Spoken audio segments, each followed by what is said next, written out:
Salam alaikum, salut à tous. Je sens, j'entends des messages d'impuissance, de pessimisme, d'angoisse, mais surtout j'insiste sur le mot impuissance, puisqu'on a l'impression d'être spectateur d'un génocide en pensant que on ne peut rien faire. Alors, je veux déjà m'inscrire en faux. Et depuis le départ, pour revenir à mes premières vidéos, ce que je vous avais dit en disant que Netanyahou allait faire du sale, puisqu'il doit sa majorité, sa place à quelques députés, on n'arrive même plus à les qualifier tellement ils sont à l'extrême de l'extrême de l'extrême. D'accord, ces micro-partis lui permettent d'avoir la majorité à la Knesset et qui lui sauvent son fauteuil. Je vous rappelle qu'il a des casseroles au cul, qu'il a des enquêtes en cours pour corruption, etc. Il y a beaucoup de choses à son endroit. Et donc, sa seule survie, c'est qu'il doit maintenir cette ligne. C'est pour ça qu'il n'écoute personne. Des autres qui disent, carrément, un de ces ministres qui a dit qu'il fallait tout raser Gaza, récupérer Gaza, et que les pays musulmans, il y avait assez de place dans les pays musulmans pour pouvoir les accueillir. En fait, ils pensent qu'un pays doit raisonner comme le seul État au monde qui fait de la religion un État. C'est-à-dire que n'importe quel juif dans le monde qui peut le prouver à travers sa kitouba, c'est-à-dire sa filiation de mariage, tout ça, etc., de ses parents, sa filiation en tant que juif, qui lui donne la nationalité. Être musulman ne vous donne pas la nationalité dans aucun autre pays musulman. Vous pouvez aller dans n'importe quel pays musulman, vous pouvez dire je suis musulman, ils vous donneront pas la nationalité. D'accord? Donc c'est une spécificité d'Israël. Après, ça peut s'entendre puisqu'ils n'ont jamais eu d'État et que ils veulent faire l'État juif. Mais en faisant l'État juif, c'est faire fi de ceux qui étaient là, c'est-à-dire les Palestiniens, qu'ils soient musulmans ou chrétiens. Donc voilà. Mais revenons au sujet. Moi, je pense au contraire qu'il faut. Je vais vous donner un peu ce qui est en train de se passer actuellement. Il faut avoir une note d'optimisme. Pourquoi? Parce que je lui dis, c'est parce qu'il fait du crade. Et l'indépendance a toujours un prix, c'est dégueulasse à dire, mais il y a du sang versé, voilà, c'est toujours comme ça. Et que je vous l'ai dit, je le répète, moi je reste quand même assez optimiste parce que eux, ils nous parlent chaque fois que du 7 octobre, mais moi je vous dis qu'il y a un après 7 octobre, ça sera peut-être là, c'est la dernière chance pour créer un État palestinien. Et pourquoi ? Parce que la politique qui avait été de la politique du compromis qui a été fait à l'époque de Rabin et qui a été, je vous rappelle, tué par un extrémiste qui faisait partie d'un parti qui fait partie de la majorité de Netanyahou. C'est important de le rappeler quand même tout cela, pour mieux comprendre, etc. Et que Netanyahou n'avait bien sûr condamné les accords d'Oslo. Donc c'est un mec qui a jamais voulu la paix. C'est un mec qui avait toujours joué justement l'inverse. Et donc il y a une pression et il y a un monde, et je veux venir après là-dessus, qui est complètement déstabilisé. C'est-à-dire que les conséquences de ce nettoyage, de ce génocide là, puisque je le rappelle, Gaza s'est clôturé de murs en béton, impossible d'y sortir, et que eux, ce qu'ils appellent eux le bouclier, le Hamas a servi de bouclier, mais c'est complètement faux, c'est ultra bétonné, c'est ultra dense, donc il y a des bâtiments de partout, et que eux ils rasent tout. Alors quand on rase tout, faut pas s'étonner de tuer des civils, d'accord? Donc arrêtez de nous faire croire, soi-disant, pris en otage.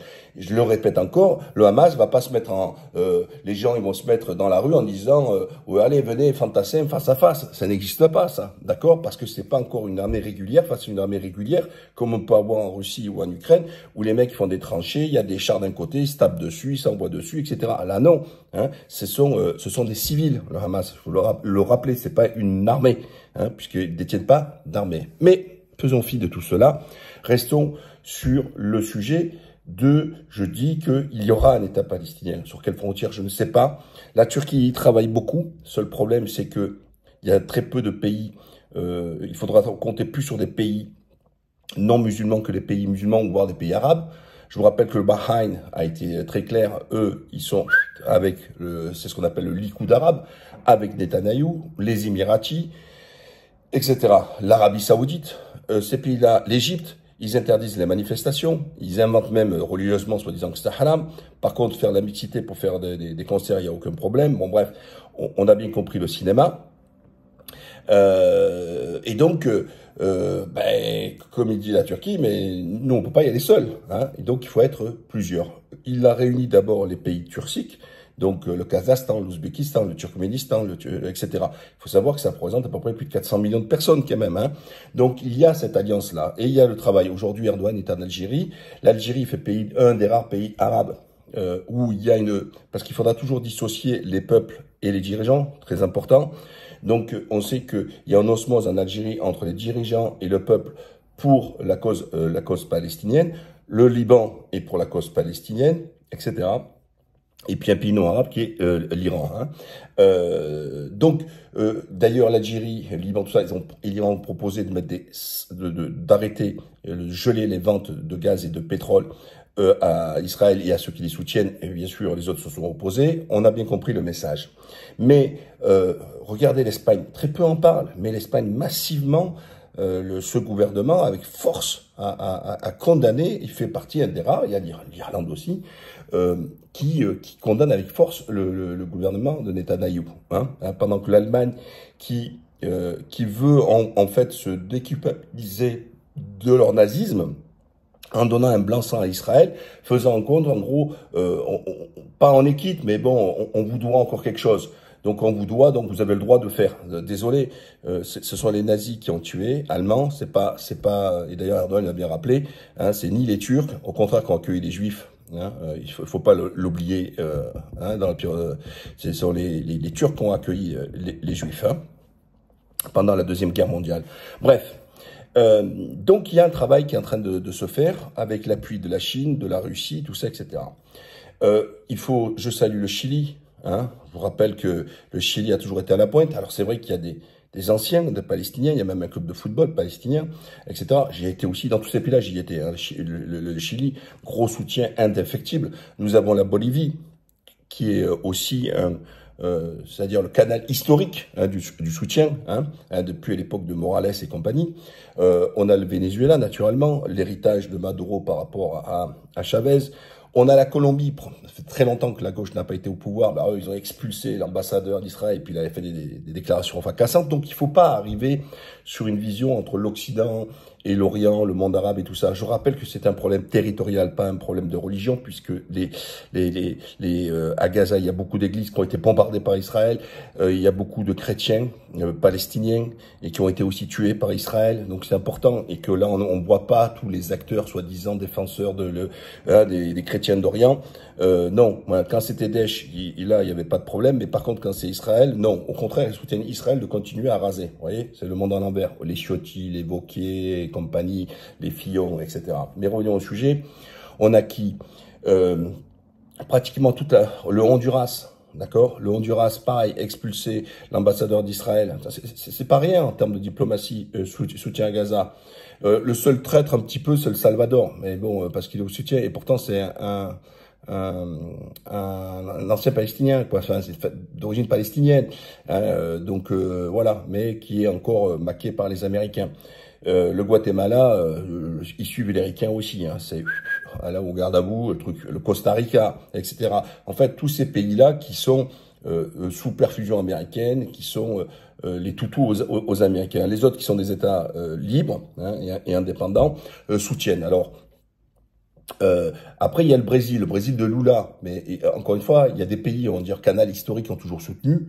Et puis, il y a des pays, c'est en fonction de qui est au pouvoir. Quand c'était Bolsonaro, il suivait les élections avec le drapeau d'Israël. D'accord? Parce qu'il fait partie de ce qu'on appelle les évangélistes qui croient que le Messie va revenir. Donc, c'est un côté un peu biblique pour eux. Alors que Lula, non, pas du tout. Ça a toujours été un soutien au truc. Donc, selon les pays aussi, la manifestation, en fait, de leur soutien au peuple palestinien, il y est aussi aux partis politiques. Voilà. Donc en général, que ce soit la Bolivie, que ce soit la Colombie, et tout ça, etc., ce sont des partis de gauche qui sont au pouvoir, pas la même gauche que nous avons en Europe, encore une fois. Hein. Là, je ne vais pas rentrer trop dans les détails là-dessus.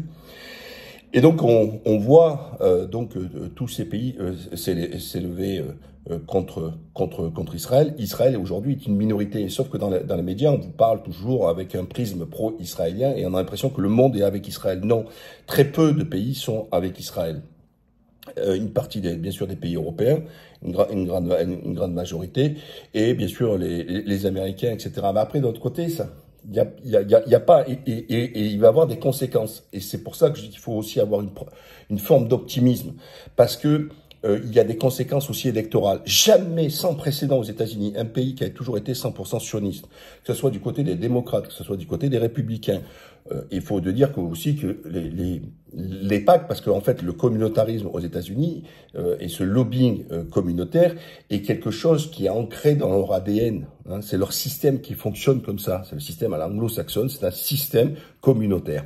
Et donc parler de communauté juive, de lobby juif, tout ça, etc., c'est normal. Comme il existe des chaînes d'opinion qui sont plutôt républicaines ou démocrates, etc. Là-bas, au moins, tout est clair, tout est dit, sauf qu'en France, tout est surnois et non dit. Quand on a CNews qui a un segment politique qui ne fait que parler que d'insécurité tous les jours, d'immigration, d'islam, etc. Ils sont sur un segment, sauf qu'eux, ils vous font croire qu'ils sont une chaîne d'information généraliste qui est complètement faux.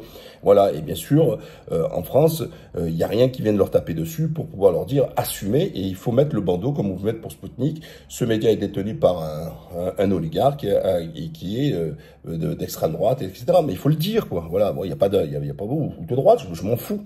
Mais au moins annoncer la couleur, et pareil quand c'est de gauche, hein, d'accord, etc. En fait, un peu comme on sait pour la presse écrite, l'IB c'est plutôt la gauche, l'UMA parti communiste, le Figaro à droite, etc. Mais sur le côté audiovisuel et radio, il faudrait faire la même chose. C'est-à-dire qu'il faut ces marqueurs, sauf que eux ne le font pas. Hein. Et aux États-Unis, donc, je vous dis, les PAC, c'est une grosse organisation juive qui file à coups de centaines de millions. Ils payent des spots publicitaires pour les candidats aux élections. Il y a beaucoup de séries américaines qui est très bien parce qu'ils vous le retracent très bien comment ça fonctionne un petit peu. Donc, le lobby sioniste est très puissant aux États-Unis. Sauf que aujourd'hui, même s'ils payent des spots publicitaires de soutien, tout ça à Biden et compagnie, eh ben, on se rend compte que ça n'a pas d'impact dans la société. Et ce qui est sans précédent, c'est qu'on voit dans les universités, dans une jeunesse, etc., même un changement sociologique qui fait que les gens soutiennent plus la cause palestinienne. Et aujourd'hui, la défense de la cause palestinienne devient majoritaire aux États-Unis. Et ça, c'est unique. Et on voit dans les sondages le recul de Biden au profit de Trump. Pourtant, Trump, qui a toujours été très sioniste, les accords d'Abraham, c'est lui, etc. Donc, vous voyez, mais il y a un espace aujourd'hui et que peut-être si Biden va jusqu'au bout pour les élections, c'est peut-être sa perte sera par rapport à Gaza. Donc les conséquences dans les pays, à l'intérieur des pays, est importante. On le voit bien. Donc dans les pays arabes, c'est quoi? Je reviens d'Égypte, c'est catastrophique, des checkpoints de partout, interdiction de manifestations, parce que dans toutes ces dictatures, dans ces pays arabes, ils ont peur qu'il y ait une conjonction entre la colère intérieure du pays de cela vient s'ajouter la colère extérieure avec Gaza. Et donc les deux combinés peuvent créer une nouvelle révolution, ce qu'ils appelaient le printemps arabe, ce serait un automne arabe. Et donc ils en ont peur. Ils ont une peur bleue. Donc dans tous ces pays-là, ils ont strictement rien à foutre des Palestiniens, ils ont strictement rien à foutre du sort des Palestiniens. Ce qui compte, c'est se relever leur cul, leur siège et point barre. Donc eux, ils veulent vite que ça en finisse tout ça. Hein. Je vous le dis de suite, hein, ils veulent vraiment dire parce que c'est leur position. Mais là aussi, ça laisse des traces. On n'est pas à l'abri qu'un de ces pays-là pète, comme on n'est pas à l'abri que les gens qui ont vu un peu les positions du Bahreïn ou des Émiratis, alors là, eux, c'est pas leur petit peuple qui risque de se révolutionner, hein. Les mecs, il faut qu'ils finissent leur rôle après avoir bien mangé un rail de coq avec 2 prostituées. Non. Là, ça peut être des interventions, ce qu'ils appellent le terrorisme, qui vont venir frapper sur leur territoire. Et ça, j'en prends date, j'en prends témoin maintenant, qu'à un moment donné, ça va péter chez eux. Hein. Il va y avoir des gens qui vont attaquer parce qu'ils vont pas supporter leur soumission, ils vont pas supporter le fait qu'ils n'ont rien fait sur le sort des Gazaouis. Vous voyez, chacun a son temps. Vous voyez, hein, il y a un temps pour tout. Et moi, j'en prends date aujourd'hui que ça va péter. C'est obligatoire. Voilà. Hein, parce que, comme je vous ai dit, ça a été peut-être la goutte d'eau qui a fait déborder le vase. Alors, je dis pas que je le souhaite, hein, je dis que ça va l'être fait. Vous voyez, je devine l'avenir. Enfin, je devine l'avenir. Je vois une trajectoire là qui est pragmatique, parce que j'ai été dans ces pays, parce que je connais ces pays, et donc je sais qu'il va y avoir une explosion. Et donc, on peut multiplier les choses comme ça. En France, comme il y avait eu en 2014 le serment de Gaza, et on a vu à Hollande à combien il a fini, eh ben, la Macronie va perdre très lourd. Et tous les gens qui sont eus sur la question de Gaza, et moi le premier, je rappellerai avant les élections que tous celles et ceux qui ont parti pris pour soutenir ce génocide, parce qu'ils ont du sang dans les mains, ils ont déjà du sang sur les mains, il faudra les punir électoralement. Mais toujours avec ce que j'appelle le discernement. Hein, d'accord? C'est discernement, c'est non pas forcément englobé. S'il y a des personnes qui ont pris certaines distances, mais pas comme dans leur parti, dans ces cas, d'en tenir compte. Hein. Je vous rappelle encore que le MoDem, au niveau du président de la Commission des Affaires étrangères, qui a eu à l'Assemblée un très beau discours, très équilibré, etc., sur la sécurité d'Israël, la création d'un État palestinien et tout ça et compagnie. Enfin, ça a été très bien.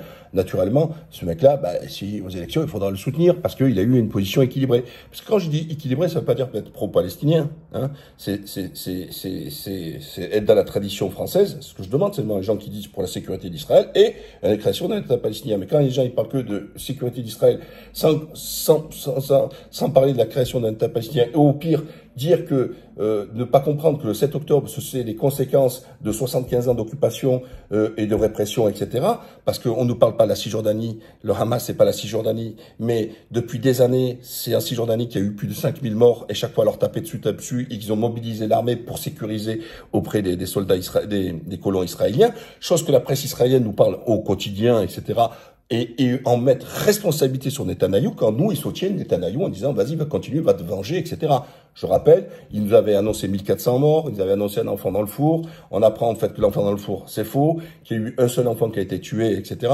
Que c'est pas 1400, on en est à 1200, mais dans les 1200, il y a une grosse partie, c'est des soldats, et qu'on apprend qu'une autre partie a été tuée, et ça, c'est encore par la presse israélienne, par des tirs d'hélicoptères, etc. Puisque les autres, ils étaient armés plutôt avec des Kalachnikov, etc., au combat des autres, ça a été carrément brûlé, bien détruit, que c'est bien par un largage de bombes ou de missiles que des tirs à la grenade ou à la Kalachnikov. Mais ça, c'est encore un autre sujet. Et maintenant, moi, je vous dis, il faut... donc, il y a tous les ingrédients aujourd'hui, une pression internationale, une mobilisation internationale, des dirigeants poussés par vous, par les populations. Et c'est là que je dis que votre rôle est important. Chaque individu a une responsabilité parce que nous vivons dans un temps où nous avons des réseaux sociaux et nous faisons plus de vues, plus d'impact, etc. que les médias. Ne n'attendez rien des médias. Sortez de vos histoires de médias. Les médias, les mecs qui touchent aux 200, 300, 400, 500 000, 600 000 personnes, c'est que dalle. Mais quand vous avez un post, une vidéo qui fait 2 millions, 10 millions de vues, etc., donc on a plus d'impact. Et ce que je veux vous dire, pour tous les gens qui ont ce sentiment un petit peu d'impuissance, comprenez bien que ne tombez pas dans le piège, d'accord, de pas liker, de pas partager. Moi, j'en ai plein, ils viennent me voir en privé, ils me disent ouais, super, et je les vois, ils ni like ni partagent. Et pourquoi? Parce que tout a été mis en place pour leur faire peur. Alors c'est vrai. Alors après, toujours pareil, pas partager n'importe quoi. Si un mec il met un truc qui est un peu tendancieux, qui peut être considéré comme antisémite, écoutez-moi, ça il faut pas le partager. Et puis là aussi, encore du discernement, la colère qui est saine.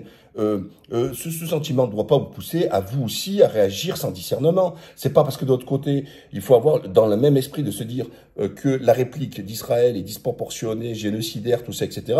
Et donc sans discernement, et soi-même ne pas avoir de discernement. Donc il faut être clair. Donc quand on vise pas les Juifs, on vise, et même s'il y a des Juifs pratiquants extrémistes sionistes, mais ils le sont pas. Il y a combien de vidéos qui tournent, qui circulent de tout, des gens, de ce qu'on appelle des Lubavitch, hein, des chapeaux, des guirlandes en noir et compagnie, et qui soutiennent les Palestiniens, etc. Donc là aussi, et qu'on voit que dans le corpus aussi électoral du soutien qu'il y a eu à Netanyahou, même si aujourd'hui c'est affaibli, il y avait des gens, et moi je l'ai vu à Tel Aviv, j'ai été en Palestine, j'étais en Israël, c'est des gens qui ne sont pas du tout dans le croyant, donc c'est une tchatchouka, c'est très complexe, il faudrait que je vous fasse une fois une vidéo d'explication sur le corpus électoral en Israël, et qui sont pas du tout religieux, et qui soutiennent Netanyahou, parce qu'il y en a qui disent, il faut les Arabes comprennent que le bâton, il faut leur taper dessus, etc. C'est pas un bloc monolithique. En fait, dans les sionistes, vous avez Même si à l'origine du sionisme, c'était le foyer, c'était un côté non religieux, un peu laïque, comme ils disent, hein, etc.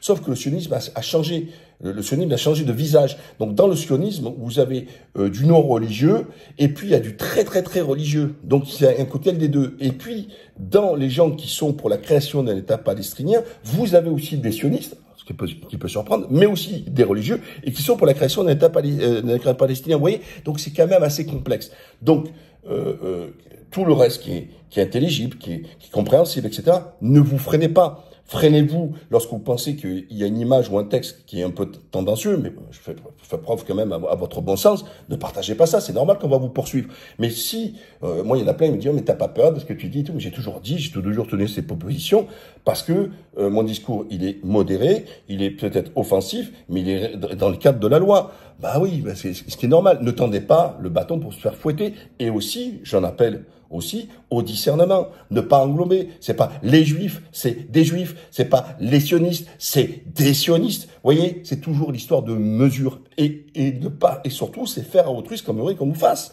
C'est-à-dire que c'est comme moi je veux que des juifs ou des sionistes pensent comme je le pense, c'est-à-dire que chaque personne sur Terre mérite de vivre, et pas faire tomber dans le truc en disant les juifs ils doivent tuer tous les arabes comme ça, etc. Comme il existe des ministres israéliens qui le pensent et qui le disent. Non, voilà. Donc toujours cette mesure. Donc, massivement, votre rôle est important. Ne le croyez pas. Vous partagez sur WhatsApp, vous le partagez sur Telegram, vous le partagez sur Facebook, sur Twitter, sur TikTok, c'est pas bim bim bam boum. Tout ça, ça vous coûte quoi? Quelques secondes.